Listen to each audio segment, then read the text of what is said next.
Shalom, saudara yang dikasihi oleh Tuhan. Salam sejahtera, salam kasih di dalam nama Tuhan kita, Yesus Kristus.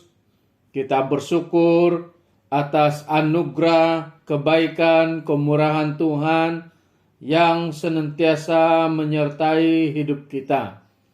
Kita bersyukur sekali lagi boleh beribadah bersama-sama.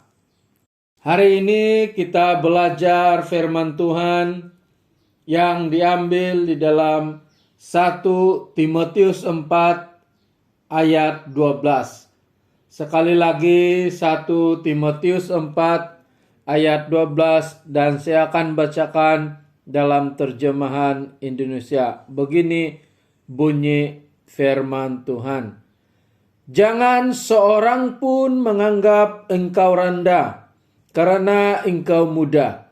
Jadilah teladan bagi orang-orang percaya dalam perkataanmu, dalam tingkah lakumu, dalam kasihmu, dalam kesetiaanmu, dan dalam kesucianmu. Demikian pembacaan firman Tuhan. Saudara yang dikasihi oleh Tuhan, kita masih lagi belajar tema mengenai kekudusan, dan pada minggu ini kita belajar satu subtema, yaitu mempertahankan kekudusan hidup. Saudara yang dikasihi oleh Tuhan, pertama-tama untuk mempertahankan kekudusan hidup, kita perlu menyadari, kita perlu yakin, kita perlu percaya bahwa kita orang-orang kudus. Apabila kita yakin atau percaya bahwa kita orang-orang kudus, barulah kita dapat mempertahankan kekudusan hidup. Bagaimana mungkin kita dapat berkata mempertahankan kekudusan hidup kalau kita sendiri tidak yakin bahwa kita merupakan orang-orang kudus? Saudara, firman Tuhan di dalam Ibrani 10 ayat 10 berkata, dan karena kehendaknya inilah kita telah dikuduskan satu kali untuk selama-lamanya oleh persembahan tubuh Yesus Kristus. Saudara, firman Tuhan ini jelas menyatakan bahwa melalui karya salib Kristus kita semua dikuduskannya satu kali sampai selama-lamanya. Karena itu ini jelas menyatakan bahwa kita merupakan orang-orang kudus. Karena itu patut bagi kita sebagai anak-anak Tuhan mempertahankan kekudusan hidup. Saudara yang dikasihi di dalam Yesus Kristus, firman Tuhan yang sudah kita baca, Rasul Paulus mendorong Timotius supaya jangan seorang pun menganggap dia rendah atau hina karena dia masih muda. Memang pada waktu itu Timotius seorang hamba Tuhan yang masih muda. Karena itu ada orang yang meremehkan Timotius. Sebaliknya, Timotius harus menjadi teladan yang baik.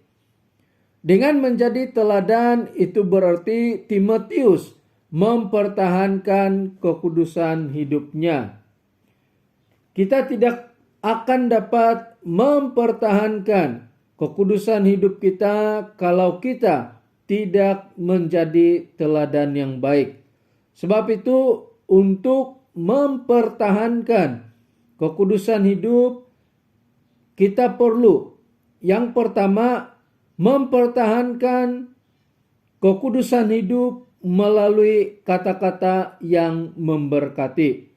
Rasul Paulus mendorong Timotius supaya menjadi teladan di dalam kata-katanya. Jadi orang-orang percaya yang mempertahankan kekudusan hidup harus mengungkapkan kata-kata yang baik, harus mengungkapkan kata-kata yang berguna, harus mengungkapkan kata-kata yang tidak hambar, harus mengungkapkan kata-kata yang berkualiti.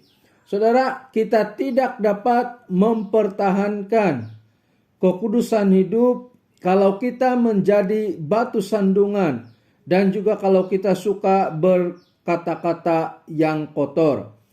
Efesus 4 ayat 29 berkata, "Janganlah ada perkataan kotor keluar dari mulutmu, tetapi pakailah perkataan yang baik untuk membangun di mana perlu, supaya mereka yang mendengarnya beroleh kasih karunia."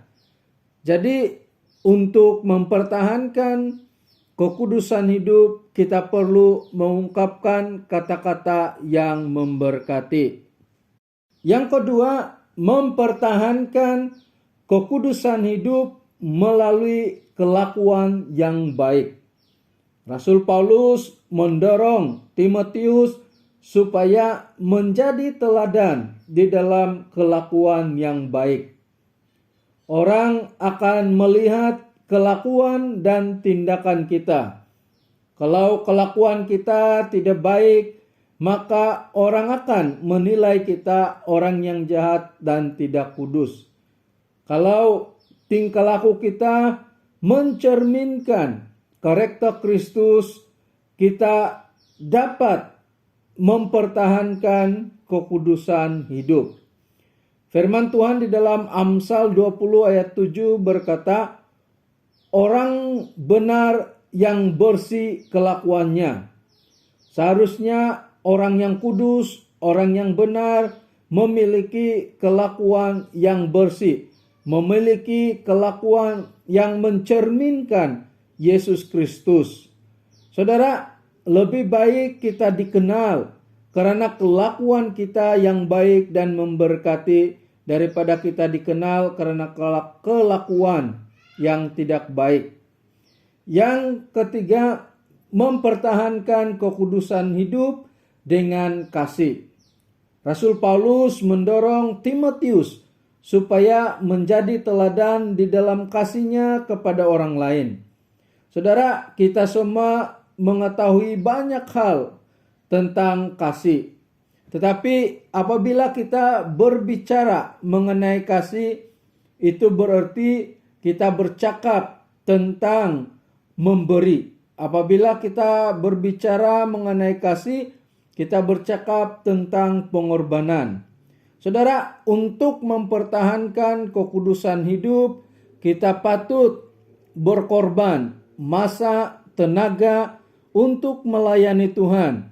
Kita perlu berkorban, berdoa, membaca Alkitab, beribadah kepada Tuhan, dan sebagainya. Bagaimana kita mempertahankan kekudusan hidup kalau kita tidak suka berdoa, kita tidak suka beribadah kepada Tuhan? Itu bukan cara hidup orang yang kudus.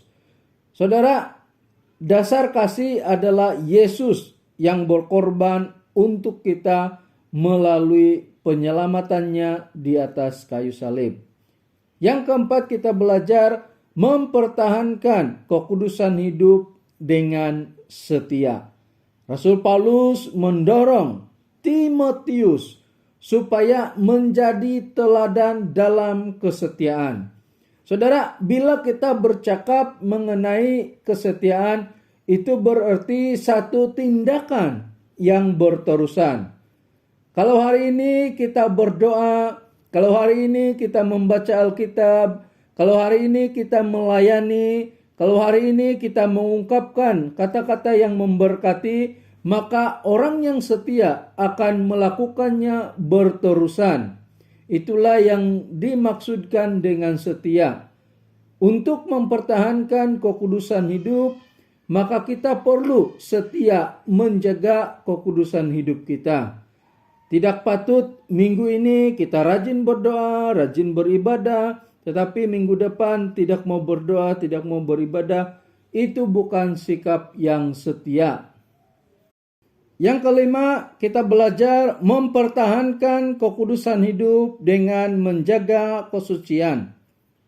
Rasul Paulus mendorong Timotius supaya menjadi teladan di dalam kesucian.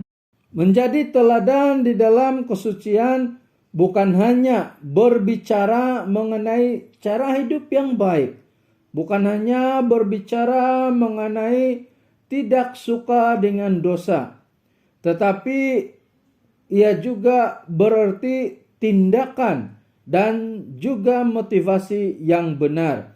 Sebagai contoh, jika seorang anak muda rindu melayani Tuhan, dia harus memiliki motivasi yang benar, di mana dia tidak mencari pujian manusia, tetapi dengan setia dan sungguh-sungguh melayani Tuhan.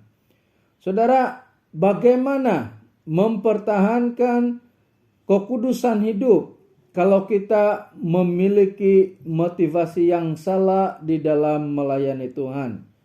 Sebab itu tindakan dan motivasi yang benar sangat penting di dalam menjadi teladan di dalam kesucian. Saudara yang dikasihi Tuhan, darah Yesus yang telah tercurah di atas kayu salib telah menguduskan kita semua. Sebab itu pertahankan kekudusan itu melalui perkataan yang memberkati, kelakuan yang baik, kasih kita, kesetiaan kita, dan kesucian kita. Marilah kita melakukannya bagi kemuliaan nama Tuhan. Tuhan memberkati firman Tuhan sampai di sini. Saudara yang dikasihi Tuhan, mari kita berdoa untuk firman Tuhan yang sudah kita pelajari dan dengar bersama-sama. Mari kita berdoa. Bapa kami di sorga, kami mengucap syukur atas kebaikan anugerah-Mu yang memungkinkan kami dapat bersama-sama belajar firman-Mu. Biarlah kami yang sudah dikuduskan di dalam darah Yesus akan terus mempertahankan kekudusan hidup kami. Terima kasih Tuhan, biarlah firman-Mu mendorong dan menguatkan kami. Saat ini kami mau berdoa untuk jemaat Tuhan, dimanapun mereka berada saat ini. Kami percaya bahwa Tuhan tidak pernah meninggalkan mereka, bahkan akan sentiasa memberkati kami, memberkati kehidupan kami, mencukupkan segala sesuatu yang diperlukan. Bahkan bagi yang sakit, Tuhanlah yang menolong dan juga berbelas kasihan memberikan kesembuhan. Yang ada pergumulan, Tuhanlah yang memberikan kekuatan untuk jalan keluar. Bapa di sorga, kami juga berdoa untuk gereja kami, pelayanan di dalam gereja. Kami percaya Tuhan memberkati, Tuhan menyertai. Kami juga percaya Tuhan memberkati, memberikan kekuatan untuk para pemimpin kami melayani Tuhan di peringkat apapun. Bapa di sorga, kami juga berdoa supaya Tuhan yang campur tangan dan memberkati ekonomi gereja kami.